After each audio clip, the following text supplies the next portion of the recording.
എന്തായി? സർവം മംഗളം. അവനൊരു കുഴപ്പമില്ല. പഴയതിനേക്കാൾ സ്ട്രോങ് ആയി തിരിച്ചു വരുന്ന കുഞ്ഞുണ്ണി. കാറ്റ് പോയിട്ടും അവനെങ്ങനെയാ കാറ്റ് തിരിച്ചു കിട്ടിയത്? അവൻ ശ്വസിക്കുന്ന ചിലപ്പോ അങ്ങനെ തിരിച്ചു വരുന്ന വല്ല കാറ്റുമായിരിക്കും. അല്ല എന്താ പറയാ. ഇടിച്ച വണ്ടി ഏതാണെന്ന് അവൻ അറിയോ? ഇല്ല.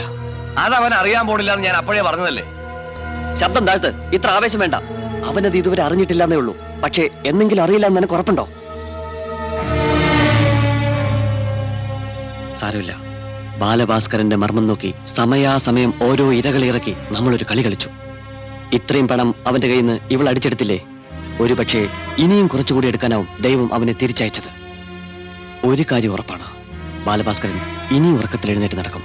ആ നടത്തത്തിന് മുമ്പ് കുറച്ചുകൂടി വീക്ക്നെസ് കുറേശ്ശെ ഇട്ടുകൊടുത്ത് കുറെ കൂടി കാര്യം നേടണം. അവന്റെ അടുത്ത മരണം വരെ സുഹൃത്തുക്കളായിട്ട് തന്നെ നമ്മൾ കഴിയണം. അതാണ് ബുദ്ധി. ബുദ്ധിയൊക്കെ കൊള്ളാം. പക്ഷേ ഈ ദുഷ്ടത്തരത്തിന് ഞാൻ കൂട്ടുനിൽക്കില്ല. ചില നാടകം കളിച്ച് ആ മനുഷ്യനെ പറ്റിക്കുന്നത് മനസ്സിലാക്കാം.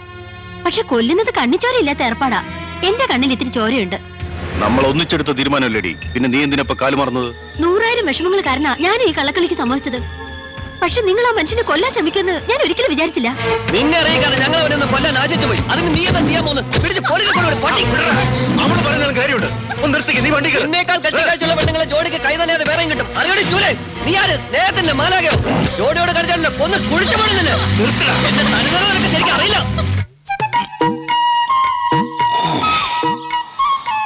നാരായണ.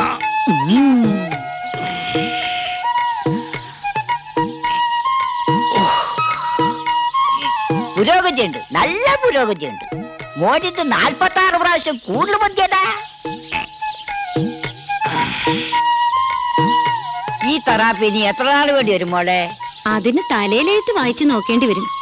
എനിക്കത് വായിക്കാൻ അറിയില്ല അച്ചച്ചാ.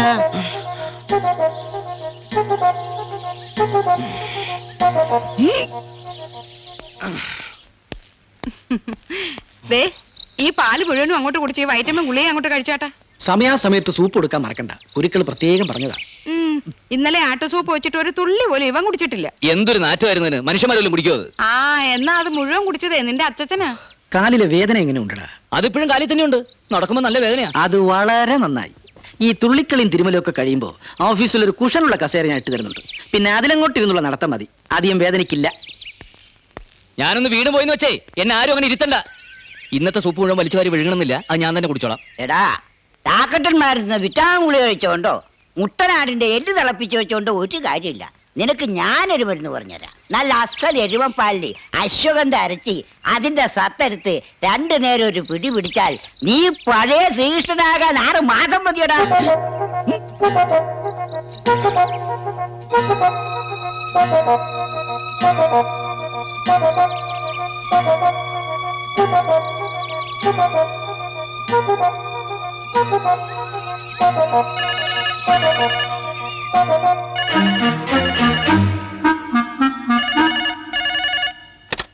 ഹലോ, ബാലഭാസ്കരേട്ടനുണ്ടോ?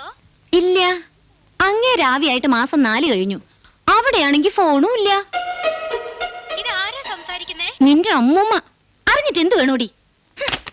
കുടുംബം കലക്കാൻ നടക്കുന്ന ഓരോരുത്തികള്. ആരെയാടാ ചീത്ത വിളിച്ചത്? എന്തോ പ്രശ്നമുണ്ട്. ഞാൻ ബോധമില്ലാതെ ആശുപത്രി പോകുമ്പോ ഇവൾ ഇങ്ങനെ അല്ലായിരുന്നു എനിക്ക് ഉറപ്പാ. ഞാൻ ബോധത്തോടു കൂടി തിരിച്ചു വന്നപ്പോ ഇവളുടെ ബോധം പോയി. അതാണ് എനിക്ക് മനസ്സിലാവാത്തത്. ശരീരാകെ തളർന്ന് 3-4 മാസം ആശുപത്രി കിടന്നൊരു ഭർത്താവ് തിരിച്ചു വരുമ്പോ ഏത് ഭാര്യക്ക് ഇത്തിരി ഡിപ്രഷൻ ഉണ്ടാവും. ആകെ തളർന്നു പോയല്ലോ എന്ന് വിചാരിച്ച് ഭർത്താവും തളർന്നങ്ങനെ കിടക്കും. ഒരു പേരക്കിടാവിനോട് മുത്തശ്ശന് ഒരിക്കലും പറയാൻ പാടാത്ത ചില കാര്യങ്ങളുണ്ട്.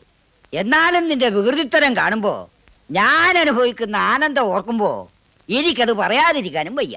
വളച്ചു കേട്ടാ കാര്യം പറ. നീ ഗുരുവായൂരിലെ കൃഷ്ണനാട്ടം കണ്ടിട്ടുണ്ടോ? ഓ, അതിൽ തന്നെ രാസക്രീഡ കണ്ടിട്ടുണ്ടോ? പിന്നെ അത് തന്നെ ഞാനൊരു 5-6 പ്രാവശ്യം കണ്ടിട്ടുണ്ട്. ഇനി ഞാൻ നിന്നോട് എന്ത് പറഞ്ഞു തരാനാ? ശരീരത്തിന്റെ ഒടിവും ചതവും നോക്കാതെ അതങ്ങോട്ട് ആര് തിമിർക്ക്, അതോടെ സംഗതി ക്ലീൻ.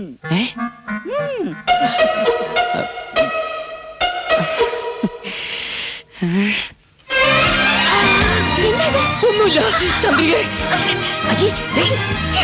ഞാൻ പറയുന്നേക്ക്. അയ്യോ അതല്ല ചന്ദ്രികേ.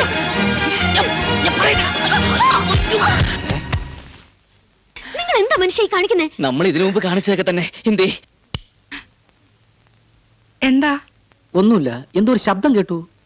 ശബ്ദം കേട്ടെഴുന്നേറ്റ് തന്നെയാണോ അതോ മോനെ പോലെ വല്ല തലേണയും കെട്ടിപ്പിടിച്ച് ഇറങ്ങി നടക്കാനുള്ള പുറപ്പാടോ വല്ലോ ആണോ? അങ്ങനെ ഞാൻ പോകുന്നുണ്ടെങ്കിലേ നിന്നെ എടുത്തോണ്ടേ പോകൂ. സൗകര്യത്തിന് എവിടെയെങ്കിലും കൊണ്ട് വലിച്ചെറിയാലോ. എന്തേ നിനക്ക് സുഖമില്ലേ ചന്ദ്രികെ? ഇല്ല, എനിക്ക് സുഖമില്ല. ഇനി ഒരു രാത്രി എനിക്ക് സുഖം ഉണ്ടാവില്ല. എന്തേ വിഷമമുണ്ടെങ്കിൽ എവിടെ വേണമെങ്കിലും പോയി കിടക്കാം. അതല്ല, എനിക്കിവിടെ മനസ്സമാധാനത്തോടെ കിടക്കാൻ പറ്റില്ലെങ്കിൽ അത് പറഞ്ഞാൽ മതി. ഞാൻ അപ്പുറത്ത് എവിടെയെങ്കിലും പോയി കിടന്നോളാം. അങ്ങനെ വേറെ എവിടെയെങ്കിലും പോയി കിടക്കാൻ ചന്ദ്രിക എന്തായി പറയുന്നത്? നീ എന്റെ ഭാര്യയല്ലേ ചന്ദ്രികെ?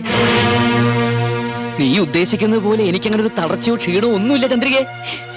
ഞാൻ പഴയ ബാലഭാസ്കരൻ തന്നെയാ. പണ്ടത്തെ അതേ ശക്തിയും ആവേശവും ഒക്കെ എനിക്ക് ഇന്നും ഉണ്ട്. 1.5 മാസം ആശുപത്രി കിടന്നു വെച്ച് ഒന്നും തണുത്തിട്ടില്ല. ദേ നീ മസിൽ കണ്ടോ? ചുവന്ന് ഉരുണ്ട് തുടുത്ത് അവനങ്ങനെ പൊന്തി വന്ന കണ്ടോ മോളെ? എന്ത് സ്ട്രോങ് ആണെന്ന് നോക്ക്. നീ ഒന്ന് തൊട്ടു നോക്ക്. തൊടാതെ തന്നെ അറിയാം സ്ട്രോങ് ആണെന്ന്.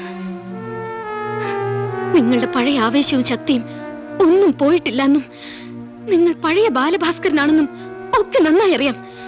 അതുകൊണ്ടാ പറയുന്നത്, സമ്മതം ചോദിക്കാതെ എന്റെ ദേഹത്തിന് തൊട്ടുപോരുത്. എനിക്കത് ഇഷ്ടമല്ല. പിന്നെ ഇതെടുത്ത് കെട്ടിപ്പോയില്ലേ, സഹിച്ചല്ലേ പറ്റൂ. നിനക്ക് എന്തു പറ്റി?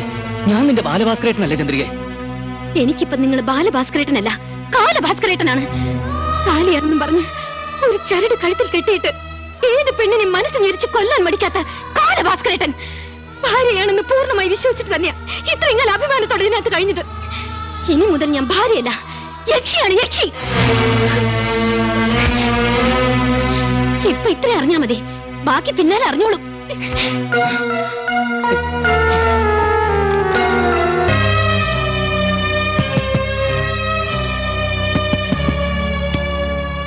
എന്താടാ ഈ സമയത്ത്?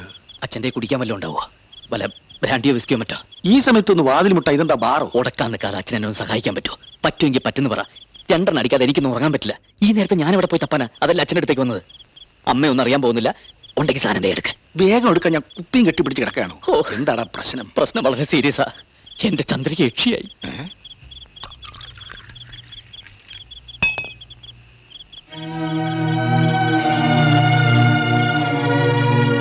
മനസ്സിൽ എന്ത് വിഷമം ഉണ്ടെങ്കിലും അത് നീ അച്ഛനോട് തുറന്നു പറയണം. എനിക്കാണും പെണ്ണുമായിട്ട് നീ ഒരുത്തനേ ഉള്ളൂ. ആണായിട്ട് ഒരുത്തനുള്ളൂ എന്ന് പറ. പെണ്ണാവാൻ എനിക്ക് ഒരു ഇൻട്രസ്റ്റും ഇല്ല. അച്ഛനറിയാലോ, ചില ആപ്പൂപ്പ തന്താരുണ്ട്. മക്കൾക്കൊരു സ്വാതന്ത്ര്യം കൊടുക്കാതെ, അവരൊന്ന് ചിന്തിക്കാൻ പോലും സമ്മതിക്കാതെ ഒരുമാതിരി വൈറ്റിലകോൺ കോഴികളെ പോലെ കൂട്ടിലിട്ടങ്ങ് വളർത്തും. അവസാനം എന്താകും? തന്തമാര് നരച്ച് വെളുത്ത് മൂത്ത വെണ്ടയ്ക്ക പോലെ ആകുമ്പോ ദൃഷ്ടിദോഷം വരാതിരിക്കാൻ വീടിന്റെ മുമ്പിൽ കുമ്പളങ്ങ കെട്ടി തൂക്കുന്ന പോലെ എവിടെയെങ്കിലും കൊണ്ടങ്ങ് ഇരുത്തും. നമ്മൾ തമ്മിൽ അങ്ങനാണോ? അച്ഛൻ എനിക്ക് അച്ഛനാണ്, ഞാൻ അച്ഛനും മകനാണ്. അത്യാവശ്യം ചില സ്വഭാവ ഗുണങ്ങളൊക്കെ ഉണ്ടെന്നല്ലാതെ അച്ഛന്റെ മോൻ ഒരിക്കലും ചീത്തയായിട്ടില്ല അച്ഛാ. അതെനിക്ക് അത്ര വിശ്വാസം പോരാ. നീ തെറ്റായ വഴിക്കല്ല പോകുന്നത്. എന്താടാ കരുതേ ഉറപ്പ്? പോകുന്ന വഴിക്ക് സൈൻ ബോർഡ് വല്ലതും കണ്ടോ? ഒരുമാതിരി മൂപ്പിക്കുന്ന വർത്താനം പറയരുത്. വിശ്വാസം ഉണ്ടെങ്കിൽ എന്നെ വളർത്ത്, അല്ലെങ്കിൽ വല്ല നിരത്തിലും കൊണ്ടുപോയി കളാ. എനിക്ക് ജീവിതം മതിയായി. എന്താടാ പ്രശ്നം? എന്നോട് പറ, ഈ അച്ഛനോട് പറ. ഏതോ വണ്ടി വന്നിടിച്ച് ബോധം പോയി എന്നെ ഹോസ്പിറ്റലിൽ കൊണ്ടുപോകുന്ന വരയ്ക്കും ഞാനും ചന്ദ്രികയും പൂവും വണ്ടും പോലായിരുന്നു. എന്നെ അവൾക്ക് അത്രയ്ക്ക് സ്നേഹമായിരുന്നു. ബാലഭാസ്കരേട്ടാ എന്ന് മുഴുവൻ വിളിക്കില്ലായിരുന്നു. ഹോസ്പിറ്റലിൽ നിന്ന് വന്ന ശേഷം അവൾ ആകെ മാറി. ശരിക്കും ഒരു യക്ഷിയെ. കുറച്ചു മുമ്പ് അവൾ എന്നെ എന്താ വിളിച്ചെന്നറിയാമോ? കാലഭാസ്കരേട്ടാന്ന്. എന്നെ ആരോ ചതിച്ചതാ. ഞാൻ ഹോസ്പിറ്റലിൽ കിടക്കുന്ന സമയത്ത് ആരൊക്കെയോ എന്തൊക്കെയോ കള്ളത്തരങ്ങൾ അവൾക്ക് പറഞ്ഞു കൊടുത്തിട്ടുണ്ട്. എല്ലാം നീ തന്നെയാടാ കരുതേ അവളോട് പറഞ്ഞത്. ഞാനാ എന്തു പറഞ്ഞു? മരിക്കാൻ നേരത്ത് അന്ത്യ കൂതാശ പോലെ നീ എന്തിനാടാ അവൾ അടുത്തേക്ക് വിളിച്ച് എല്ലാ കാര്യങ്ങളും പറഞ്ഞത്? ഞാനൊന്നും പറഞ്ഞിട്ടില്ല. അച്ഛനെന്താ തലയ്ക്ക് സുഖമില്ലേ? എന്റെ തലയ്ക്കൊന്നുമില്ല. കുഴപ്പം നിന്റെ തലയ്ക്കാ. ശ്വാസം പോണതിന് മുമ്പ് അവളെ വിളിച്ചത് നിനക്ക് ഓർമ്മയില്ലേ? ശ്വാസം പോയത് തന്നെ എനിക്ക് ഓർമ്മയില്ല.